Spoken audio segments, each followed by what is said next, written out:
Would you believe that this little pedal, this little box right here, has just as much power as my old Marshalls that I have back there, or my Orange 100 watt full tube amps, and this thing is capable of the same power and has even more options and capabilities. My name is Real Wolfhard. Today I want to talk again about the BluGuitar AMP1 Iridium Edition.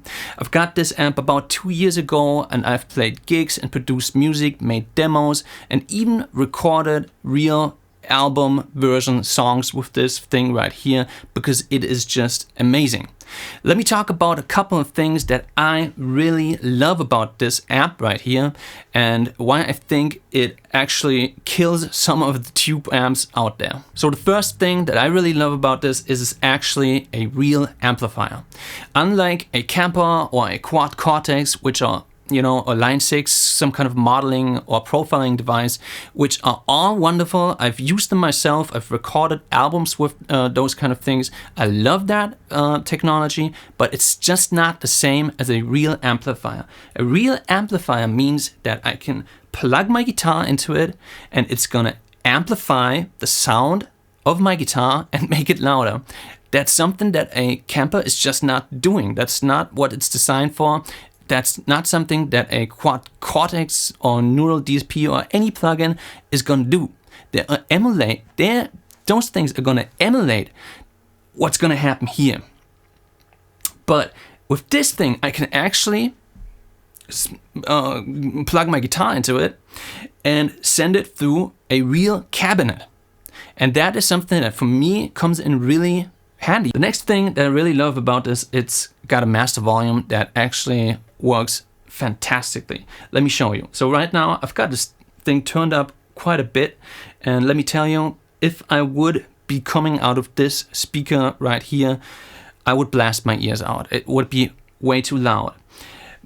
But I've only got it dialed up this far because that's how I got my tube amps dialed up, and I didn't change the line level of my aux box. That's the only reason. But let me show you. So this is the sound that's coming out of this with the setting I've got there. I'm on the modern channel.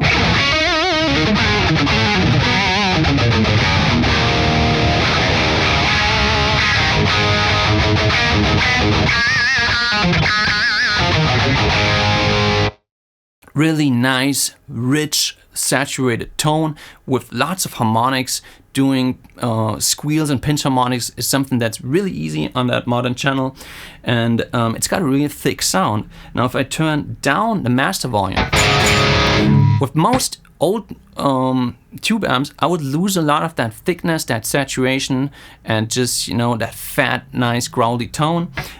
Let me show you with the Blue amp right here. It's getting a lot quieter. So now I'm at about 3 or 4. It's pretty quiet. This is what I would be rehearsing with, maybe a little bit more. Now let me readjust the line out. It's still a little bit quieter.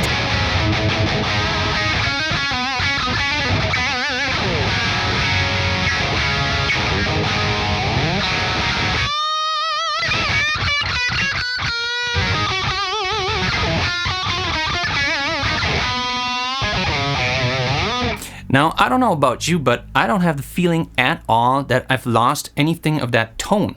It really just got quieter, which is what we want from a master volume. That's what the master volume is about. It's not supposed to shape the tone. If I go back up again,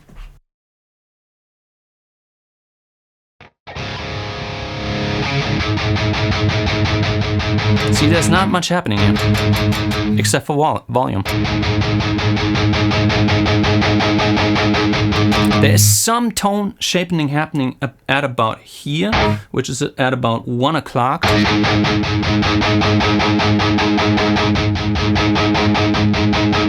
It's not really getting thicker. I feel there's something happening in the mid frequency.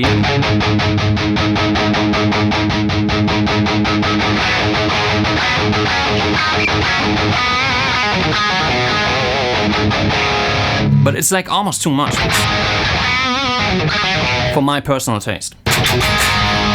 So I really massively built massive volume that really works, and just changing the volume of your, and not changing your tone. Perfect.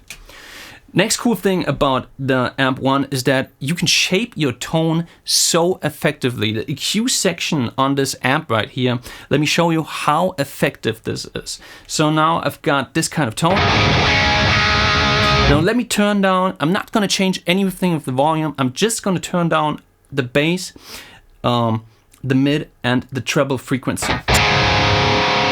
Bass is completely off. Mid is completely off. Treble is completely off. There's no tone coming out of the amp anymore. That's how effective this EQ section is working. That if I turn down all the knobs completely, there's no signal getting passed through this amp anymore, and it's totally silent. You know, you're not gonna have that with, at least I don't know any tube amp that has such an effective EQ. I mean, it blows my mind. It's absolutely... Now let me turn back up those frequencies, just the bass.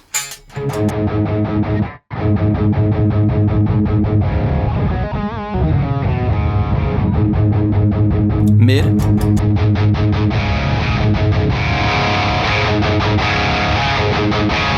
And treble.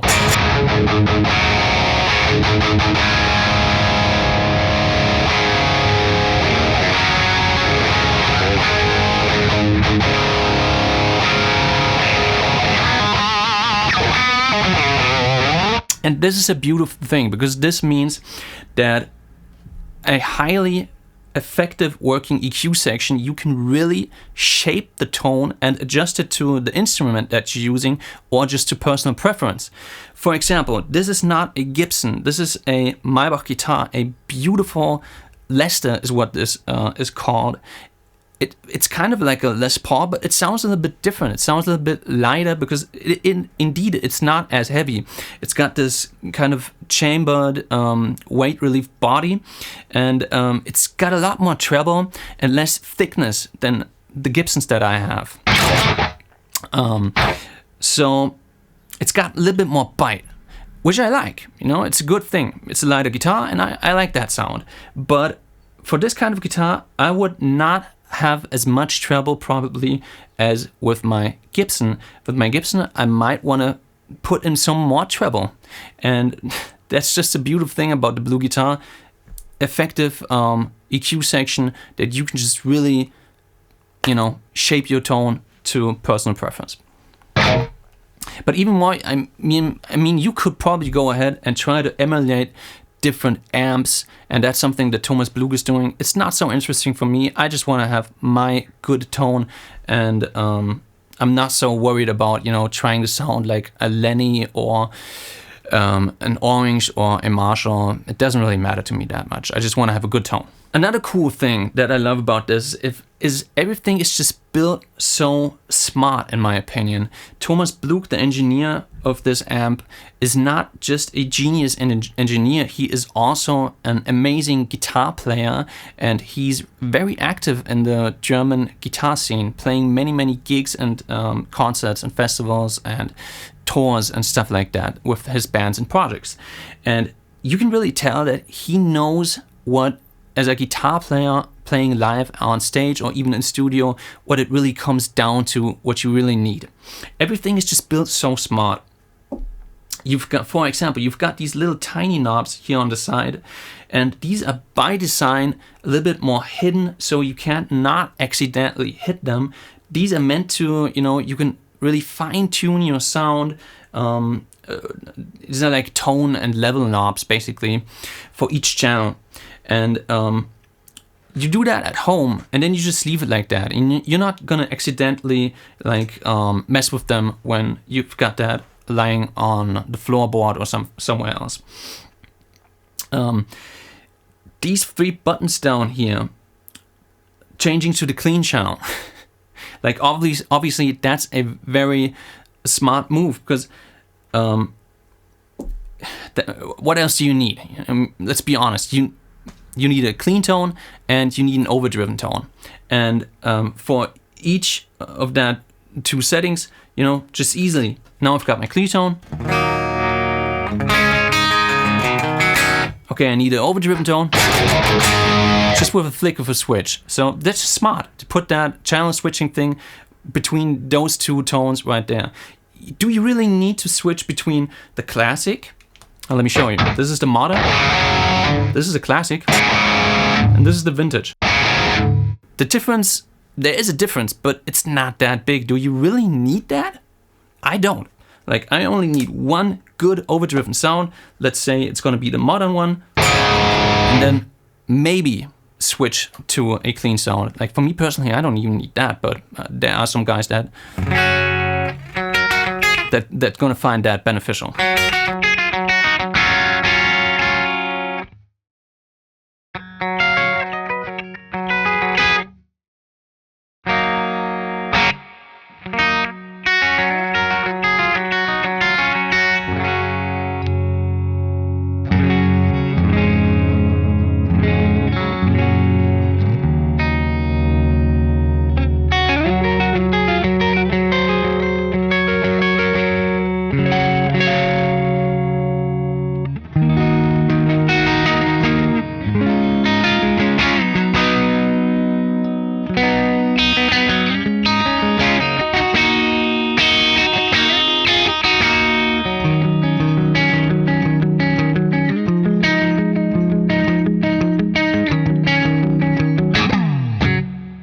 Beautiful clean tone. Oh my god, I'm spitting. As you can tell, it's just inspiring to play that thing. That's the best sign that something's really working and that something is good. Let's check out the other buttons. We've got a boost mode in here, so let's say I'm on a clean channel, I want to have some dirt on there.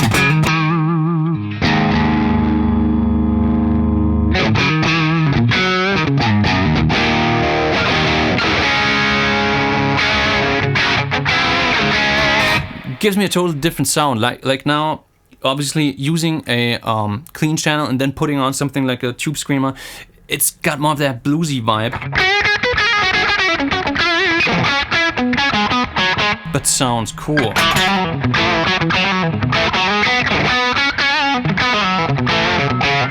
Yeah.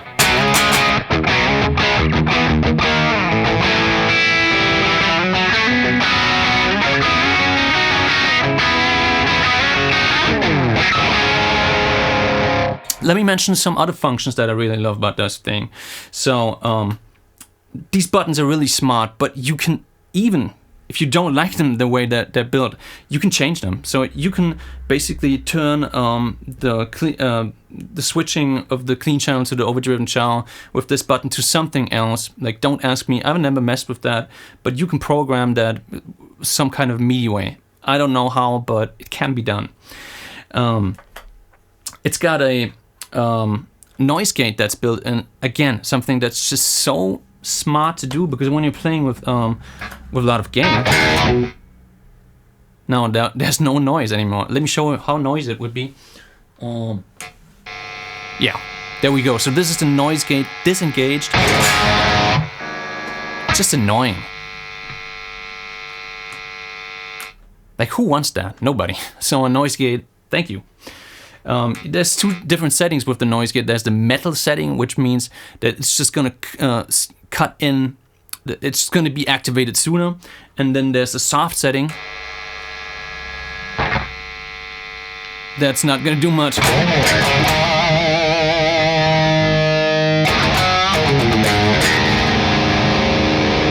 Yeah, I guess the soft setting is gonna just be a little bit of a softer gate.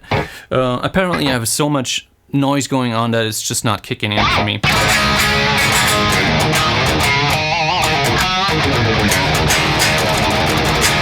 Let me just show you really quick the different channels right here. So we've got a vintage.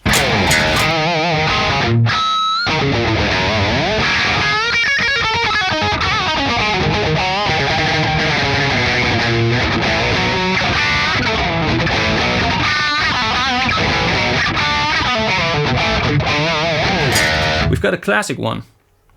A little bit fatter.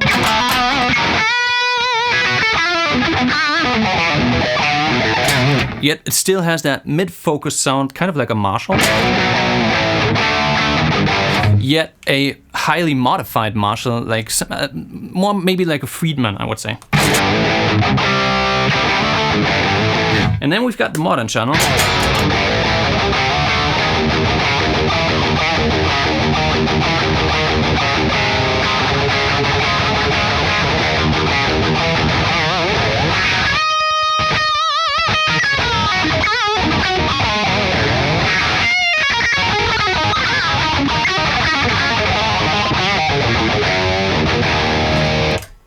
And the modern channel, you know, obviously it just has even more gain. It sounds even fatter. It's a little bit more mid-scooped, which can be actually, you know, it can be better to be on the classic setting because it's just gonna cut better through the mix.